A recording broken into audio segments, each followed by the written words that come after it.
Hello to all my dear divine souls, स्वागत है आप सभी का मेरे चैनल पर। दोस्तों, आज बात करेंगे मैस्कुलाइन की लाइफ में क्या चल रहा है।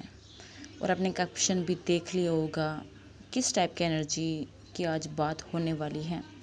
दोस्तों, ये एक विज़न चैनल मैसेज है और ये मैसेज आप सभी तक पहुंचाना बहुत ज़्यादा इम्पोर्टेंट है, क्योंकि इस वक्त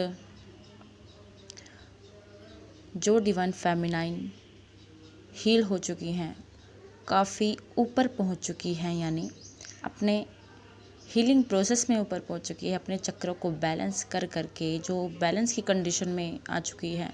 जो पहले एक ऑब्सेशन की एनर्जी में रहती थी, डिप्रेशन की एनर्जी में रहती थी और एक स्टॉकिंग की एनर्जी में रहती थी, उससे बाहर निकल चुकी हैं। जो उसके बाद क्या होता है, उसके बाद उनके डिवाइन जो काउंटर पार्ट होते हैं मैस्कुलाइन, उनकी अवेकनिंग शुरू हो जाती है।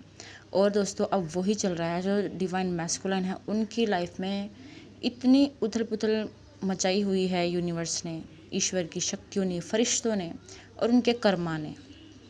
और थर्ड पार्टी अगर उनकी लाइफ में है, क्योंकि थर्ड पार्टी दोस्तों ये नहीं है कि वो किसी अदर रिलेशनशिप में ही हो, वो कोई भी हो सकती है, वो उनकी फैमिली हो सकती है, जिसकी वजह से उनको कर्मा मिलते हैं और उनको भोगना पड़ता है, जिसकी वजह से उनको पेन मिलता है। तभी वो चीज़ों को समझते हैं कि कैसे उन्होंने भी किसी के साथ ऐसा किया था और अब उनको सही रास्ता कैसे चूज़ करना है।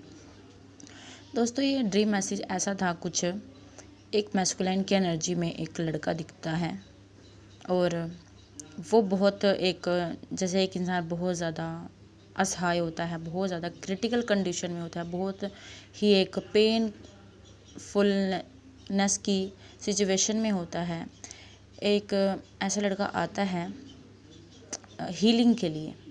वो बोलता है कि मेरी लाइफ में मुझे कुछ भी समझ नहीं आ रहा, सब कुछ जैसे ख़त्म हो गया हो और हर तरफ से उनको धोखे ही मिल रहे हैं। अगर करियर में देखो तो वहाँ से धोखे, पार्टनरशिप में देखो वहाँ से धोखे, फैमिली से धोखे। और उनके लाइफ में एक सडन चेंजेस भी आए हैं दोस्तों। कुछ मैस्कुलाइन की लाइफ में कुछ बहुत ज़्यादा एक उथल पुथल मची हुई है, यानी उनको कुछ चोट वगैरह भी लगी है, इंजरी उनकी लाइफ में हुई है, किसी का एक्सीडेंट हो सकता है। मे बी आपके जो काउंटर पार्ट है उनकी लाइफ में ऐसा कुछ हुआ हो और उनको बहुत ज़्यादा चोट आई हो। और जो मैस्कुलाइन की एनर्जी थी ड्रीम में, जो दिखाया गया एनर्जी के थ्रू, उसमें उनको सर पे चोट लगी थी और वो दिखा रहे थे, देखिए मेरी क्या हालत हो गई है, मुझे रास्ता दिखाइए। और दोस्तों, अब वो उस कंडीशन में हैं जब वो भगवान से प्रे कर रहे हैं कि मुझे रास्ता दिखाइए, रास्ता दिखाइए। और कहीं ना कहीं वो किसी हीलिंग से भी जुड़े हुए हैं, कहीं ना कहीं कुछ डीएम समझ चुके हैं कि हमें हीलिंग की ज़रूरत है, हमें हीलिंग की नीड है। और कहीं ना कहीं वो अपने आप को हील करवाने की कोशिश कर रहे हैं। डॉक्टरी तौर पर तो हीलिंग होती ही है, क्योंकि इंजरीज़ की हीलिंग तो डॉक्टर करते हैं, लेकिन जो ये एक जर्नी हमें मिली होती है, इसकी हीलिंग और एक स्पिरिचुअल गाइड ही कर सकता है। और जैसे वो ड्रीम में ऐसा दिखा, जैसे वो मेरे पास आए और वो मुझसे अपनी सारी सिचुएशन बता रहे हैं, मुझे आपसे बात करनी है, आपको मुझे बहुत कुछ बताना है, मेरी लाइफ में ये हो रहा है, मुझे सही रास्ता दिखाओ। और ये साफ तौर पर डीएम की एनर्जी है दोस्तों। और डीएम इस वक्त बहुत ज़्यादा पेन से गुज़र रहे हैं और लाइफ में उनको दर्द दिए जा रहे हैं, थर्ड पार्टी से भी, हर एवरी साइड से उनको पेन दिया जा रहा है। और अब वो उसी कंडीशन में हैं जब वो खोजी कंडीशन में निकलेंगे, जब वो समझेंगे चीज़ों को। वो ये उन डीएम की बात हो रही है दोस्तों, जो कभी भी इन चीज़ों को अंडरस्टैंड नहीं करते थे, मजाक उड़ाया करते थे, ये बोलते थे ऐसा कुछ नहीं होता है। लेकिन जब उनको कर्मा का पंच लगा है ना, तब वो चीज़ों को समझ रहे हैं और उनको अंडरस्टैंड भी कर रहे हैं। और अब वो उस सरेंडर की एनर्जी में आ चुके हैं। अब उन्होंने सरेंडर तो कर दिया है, क्योंकि जब वो किसी से हेल्प मांग रहे हैं ना, तो उन्होंने सरेंडर कर दिया है। और कहीं ना कहीं वो आप गिल्ट की एनर्जी में भी हैं कि कैसे उन्होंने लाइफ में गलत काम किए और सबसे ज़्यादा डीएफ को परेशान किया। और जो उनकी डीएफ है ना, उनकी डीएफ की अब ऐसी कंडीशन है, वो अब इतनी बैलेंस हो चुकी है कि वो अपने में ही इतनी प्योर और बैलेंस है, उनको अब किसी डीएम नाम की चीज़ की नीड भी महसूस नहीं होती। ये उन डीएफ की दोस्तों मैं बात कर रही हूँ जो पूरी तरह से बैलेंस है। अगर आप उन डीएफ में हो तो आप कमेंट में ज़रूर बताना। लेकिन जो अभी भी उसी एनर्जी में फंसे हुए हैं, जैसे कि वो डीएम को चेज़ करते थे और डीएम को स्टॉक करते थे एवरी सोशल साइट पर, और वो उन्हें बार बार इग्नोर करते थे, लेकिन उनको फिर भी समझ नहीं आता था। दोस्तों, ये किसी की गलती नहीं होती है, एक तो टाइम की गलती होती है।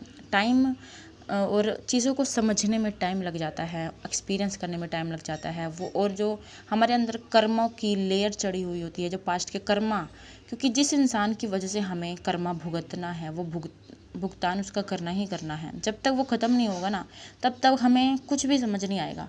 तब तक अगर हमें सामने से भगवान भी खुद आके ये बोल रहे हैं ना कि इस इंसान को छोड़ दो, ये इंसान तुम्हें कुछ भी नहीं, इससे तुम्हें फ़ायदा मिलने वाला, तब तक हमें वो चीज़ समझ में नहीं आएगी। क्योंकि ईश्वर इसलिए तो लाइफ में हमारे ये एग्ज़ाम, ये टेस्ट लेते हैं क्या, ताकि इंसान खुद समझे खुद। क्योंकि जो चीज़ इंसान ने खुद एक्सपीरियंस कर ली, वो दूसरे की एक्सपीरियंस चीज़ को कभी भी महसूस नहीं कर पाएगा। जब तक इंसान किसी चीज़ को खुद फील नहीं करता, तब तक उसे कुछ भी समझ में नहीं आता।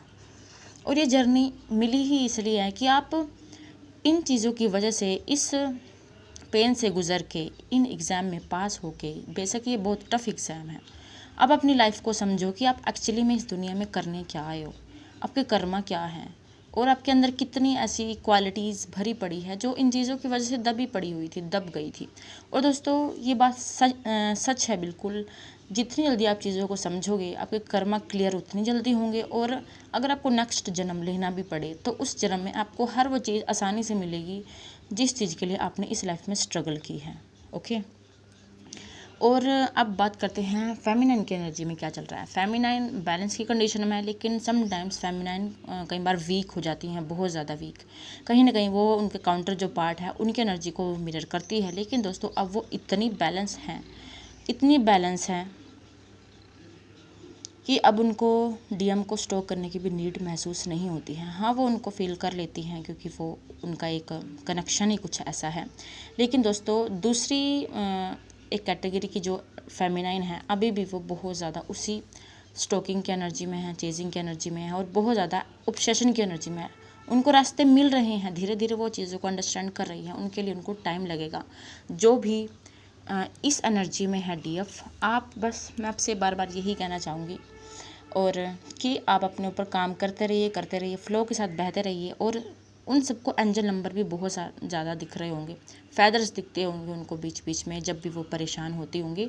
वो फैदर्स और वो एंजल नंबर इसलिए दिखाए जाते हैं कि आप सही रास्ते पर हो, आप फ़्लो के साथ बहते रहिए। बस जो आपको गाइडेंस मिलती है उसको आप फॉलो करिए और आगे बढ़ते रहिए, आपको सक्सेस मिलेगी। क्योंकि जो फेमिनाइन अभी बैलेंस की कंडीशन में है, कभी ये एनर्जी आज से लास्ट कुछ साल पहले या लास्ट ईयर उनकी एनर्जी भी ऐसी ही थी, और जिस एनर्जी से अभी की प्रेजेंट डिवाइन फेमिनाइन गुजर रही होंगी, यानी हैवी एनर्जी से और एक डिप्रेशन की एनर्जी में। आप ये मत सोचिए कि आप कभी इस चीज़ से निकल नहीं पाओगे, आप निकलोगे। आप बस अपने ऊपर काम कीजिए, आप डेफिनेटली निकलोगे। ओके। और अपना ख्याल रखिए, और जो भी इनोवा आप करते हो वो करते रहिए। अगर आपको पर्सनली गाइडेंस लेनी है तो आप मुझे पर्सनली कॉन्टैक्ट कर सकते हैं। इंस्टाग्राम का लिंक मैं डिस्क्रिप्शन में दे दूँगी। और फ़्लो के साथ बहते रहिए, और घबराना नहीं है। ये जर्नी आपको सोना बनाने के लिए मिली है, ऐसी नहीं मिली है। God bless you all.